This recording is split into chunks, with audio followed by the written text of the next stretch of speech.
મિત્રો, સુરતના સ્પેશિયલ તીખા તમતમતા ખાજા આપણે બાળકોને નાસ્તા માટે જન્માષ્ટમી આવી રહી છે ત્યારે અને આપણે દિવાળીએ કોઈ પણ તહેવારમાં તમે આ રીતે નાસ્તો બનાવીને બાળકોને સર્વ કરી શકો છો. એકદમ હેલ્ધી અને tasty. Hello friends, super magic રસોઈમાં મિત્રો હું આપનું સ્વાગત કરું છું. આજે હું સુરતના સ્પેશિયલ તીખા તમતમતા ખાજાની રેસીપી લઈને આવી છું. ગમે તો લાઈક કરજો, શેર કરજો અને નવા મિત્રો સબસ્ક્રાઈબ કરવાનું તો બિલકુલ ના ભૂલતા. બાજુમાં રહેલ બેલ આઇકનને પણ પ્રેસ કરી દેજો જેથી કરીને લેટેસ્ટ વિડીયોની માહિતી મળતી રહે અને હાઈપ બટનને પણ પ્રેસ કરજો એટલે પોઈન્ટ્સ મળતા રહે. તો હવે આપણે જો જન્માષ્ટમી ને તહેવારો બધા આવશે અને આમે ચોમાસું આવી રહ્યું છે એટલે થોડો ઘણો નાસ્તો હોય ને તો બાળકોને આપણે આપવા થાય. અને આ સુરતના સ્પેશિયલ તીખા ખાજા તમે ચા સાથે લઈ શકો છો અને ચોમાસાની ઋતુમાં બહુ મજા આવે ને એવા સરસ બનશે. તો ચાલો આપણે બનાવવાનું ચાલુ કરીએ. તો હવે ઇન્ગ્રેડિયન્ટમાં આપણે મેંદો લીધો છે, મરી છે, શેકેલા જીરાનો પાવડર છે, તમે સફેદ મરી હોય તો એ લઈ શકો છો, હળદર લેશું અને મીઠું લેશું, તેલ લેશું. તો બનાવવાનું ચાલુ કરીએ. તો અત્યારે આ 4 કપ આપણે મેંદો લીધો છે. તમે કોઈ પણ મેજરમેન્ટ રાખી શકો છો, કોઈ પણ એક વાસણનું. એ પરફેક્ટ મેજરમેન્ટ સાથે જ આપણે આ બનાવશું. તો એમાંથી આપણે 1 કપ મેંદો આવી રીતે લઈ લેશું. પાછળ વધ્યો 3 કપ, તો એને આપણે એક બોલમાં નાખી દેશું. હવે જે કપથી આપણે મેંદો લીધો છે ને એનો અડધો કપ આપણે તેલ લેવાનું છે અને એ તેલ આપણા જે 1 કપ મેંદો લીધો ને એમાં નાખી દેવાનું છે અને એને આપણે સ્લો ટુ મીડિયમ ફ્લેમ ઉપર લાઇટ એવો બ્રાઉન કલર થાય ને ત્યાં સુધી શેકી લેશું. તો આ રીતે આપણે એને કન્ટિન્યુ ચલાવતા શેકી લેશું, કેમ કે નહીંતર તળિયે મેંદો બેસી જાય. મેંદો છે એટલે દાજવાનો ડર રહે. વાસણ હંમેશા થોડુંક જાડું વાપરવાનું. તો કન્ટિન્યુ આ રીતે આપણે સેજ બ્રાઉનિશ કલર આવે ને ત્યાં સુધી શેકશું. હવે આપણે સાઈડના ગેસ ઉપર અડધો કપ તેલ લેશું. જે કપથી આપણે લોટ ભર્યો એ જ અડધો કપ તેલ છે અને એમાં આપણે અડધો કપ પાણી નાખી દેશું.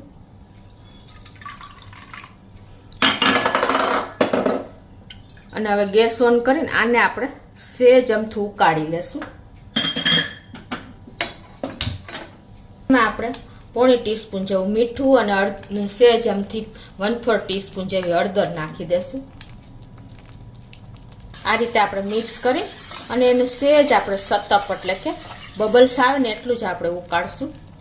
આ બાજુ જો આપણે સ્લો ટુ મીડિયમ ફ્લેમ ઉપર આ લોટ પણ મેંદો તેલ સાથે શેકી લેશું, ચલાવતા રહેશું.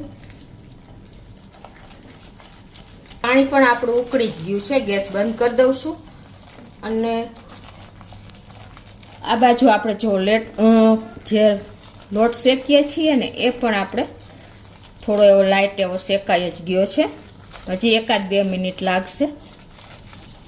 તો જો હવે આપણો લોટ પણ શેકાઈ જ ગયો છે. આવો આપણે બ્રાઉનિશ કલરનો શેકતો રહેવાનો છે. તો હવે ગેસ બંધ કરી દઈશું અને આ લોટને આપણે સાઈડ ઉપર રાખી દઈશું. હવે આપણે જે આ 3 કપ લોટ છે ને મેંદો, એમાં આપણે જે આ પાણી કર્યું છે ને અડધો કપ તેલ અને અડધો કપ આપણે પાણી નાખીને અને સેજ ફતપ કર્યું છે આમાં નાખી દઈશું.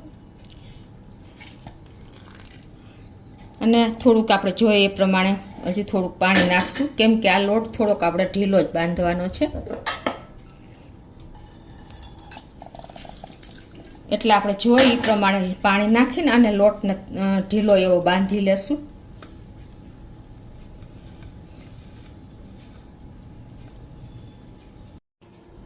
આ રીતે આપણે થોડુંક વધારાનું પાણી પણ નાખ્યું જ છે અને આ રીતે આપણે મેંદો હોય એટલે પાણી પીવે જ. તો આ રીતે આપણે લોટને બાંધી લેશું. મિત્રો, પહેલી વાર બનાવતા હો ને તો તમારે થોડોક સેમ્પલ પૂરતો બનાવવાનું, એટલે તમારે શીખાઈ જાય. જે બિગનર્સ બહેનો છે એને અને સરસ તમારે પ્રેક્ટિસ પણ થઈ જાય. તો આ રીતે જો આપણે ઢીલો એવો લોટ બાંધી જ લીધો છે તો આ રીતે જો આપણે ઢીલો લોટ બાંધવાનો છે અને એને આપણે આ રીતે પછાડી અને એને એકદમ એરિયસ ભરી દેવાના છે, એટલે એકદમ જારી પડે આપણા ખાજામાં. આ રીતે તમે જેટલો પછાડીને કરશો ને તૈયાર એટલો સરસ થઈ જશે.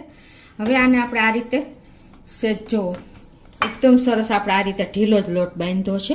હવે એને આ રીતે પોળો કરી અને થોડોક આપણે રેસ્ટ આપી દઈશું 5-10 મિનિટનો.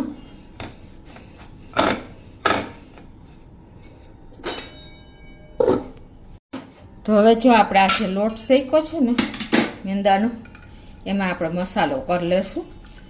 તો 1 ચમચી જેવો આપણે મરી પાવડર નાખી દેશું. તમે તમારા તીખાસ પ્રમાણે વધઘટ કરી શકો છો. અને 1 ચમચી શેકેલા જીરાનો પાવડર નાખી દઈ. સફેદ મરીનો પાવડર નાખવો હોય તો પણ તમે નાખી શકો છો. અને એને આપણે આ મિક્સ કરી લઈએ. હવે જો આપણે આ મિક્સ કરી અને લોટને રેસ્ટ આપ્યો ને, એને આપણે 10 મિનિટ જેવું થઈ ગયું છે, તો એને પણ આપણે લઈ લઈએ. અને આ જે મસાલો કર્યો છે ને એ આપણે આમાં નાખી દેશું. આવી રીતે આ જે આપણે લોટ પાથરો છે ને એમાં જ આપણે આ રીતે લગાવતા જાશું મસાલાને, આવી રીતે.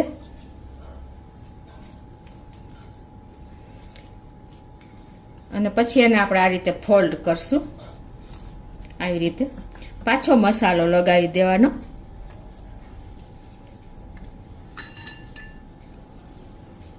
પાછો ફોલ્ડ કરવાનો. આવી રીતે તમારે સ્પ્રેડ કરતું જવાનું અને મસાલો લગાવતો જવાનું.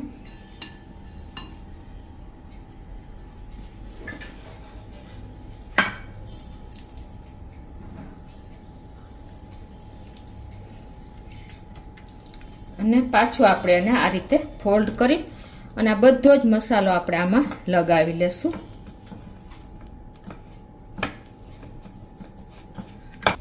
આવી રીતે તમારે 4 થી 5 ફોલ્ડ થઈ જશે તમે લોટમાં. જુઓ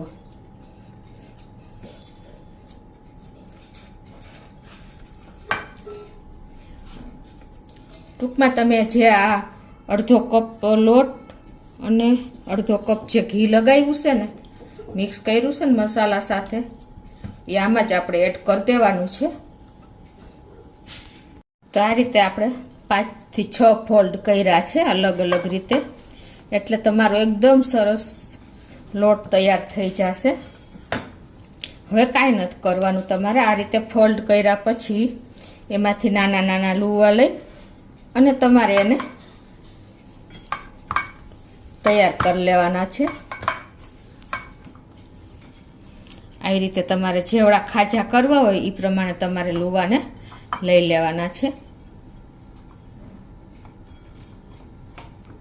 આવી રીતે લુવા લીધા પછી તમારે એને જો આવી રીતે આમાં હાથેથી સેજ સ્પ્રેડ કરી અને પછી તમારે એને આવી રીતે અંદરની સાઈડ વાળી લેવાના છે. એટલે પાછા જેટલા ફોલ્ડ થશે એટલા પડ થતા જશે. અને પછી તમારે એને આ રીતે ગોળ ગોળ કરી લેવાના છે. અને તમારે પછી એને હાથેથી થેપી પાટલી ઉપર આ રીતે રાખીને અને આંગળીએથી જ એને પૂરી જેવો શેપ આપી દેવાનો છે. આવી રીતે તમારે જેવડા ખાજા કરવા હોય એ રીતે તમારે પૂરી જેવો આ રીતે હાથેથી કરી લેવાનો છે રાઉન્ડ શેપ. અને પછી તમારે એમાં હોલ કરી લેવાનું છે આ રીતે. અને ફરતાય આ રીતે તમારે હોલ કરી લેવાના છે.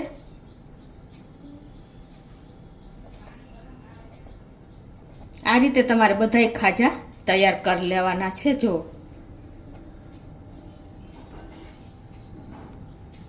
જો લુઓ લઈ અને પછી તમારે આને હાથેથી પોળો કરી લેવાનો, પછી અંદરથી વાળી દેવાનો આ રીતે. અને હળવે હાથે તમારે એને શેપ આપી દેવાનો. અને પછી તમારે હાથેથી જેવડો ખાજો કરવો એવડો થેપી લેવાનો. અને આ રીતે તમારે એને ખાજાને હોલ કરી લેવાના, એટલે ઉપસે નહીં અને સરસ જારી પડે. મિત્રો, આપણે માર્કેટમાં ખાજા મળે છે, આ સુરતના સ્પેશિયલ ખાજા છે, પણ એમાં શું થાય છે કે એ લોકો ડાલડા પામોલીન તેલ વાપરે ને તો એને હિસાબે ખોરા થઈ જાય છે. એટલે તમે બને ત્યાં સુધી ઘરે જ તૈયાર કરવાના. આ રીતે આપણે ખાજાને તૈયાર કરી લીધા છે. અને હવે એને આપણે આ બાજુ તેલ પણ ગરમ કરવા મૂકી દીધું છે સ્લો ટુ મીડિયમ ફ્લેમ ઉપર. તો આ રીતે આપણે ખાજાને નાખતા જાશું. બહુ તેલ ગરમ નથી કરવાનું. જુઓ આવી રીતે બબલ્સ આવે ને ધીમે ધીમે ઉપર આવશે ને ત્યારે આપણે એને ટર્ન કરવાના છે. તો આપણે 4 થી 5 આ રીતે મૂકી દેશું તરવા માટે ખાજા.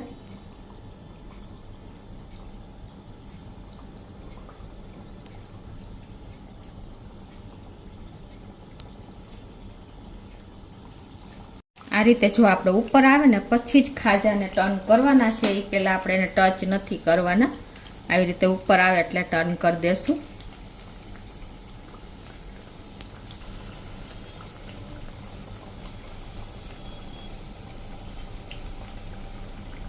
રીતે જો આપણે ખાજા તરાઈ પણ ગયા છે. જો મિત્રો એકદમ સરસ આપણા ખાજા તૈયાર થયા છે. બહારને ટક્કર મારી દે ને એવા ખાજા તૈયાર થયા છે. હવે એને આપણે આ રીતે નીતરી જાય ને બધું તેલ, એટલા માટે તમારે કોઈ જારીવાળા વાસણમાં આ રીતે એને ઊભા રાખવાના છે. એટલે કાંઈ પણ તેલ હશે ને એ નીતરી જશે. આ રીતે તમારે એને રાખી દેવાના છે. એ જ રીતે આપણે બધા ખાજાને તરી લઈ. તો આ રીતે જો આપણે બધા ખાજાને સ્લો ટુ મીડિયમ ફ્લેમ ઉપર તરી લીધા છે.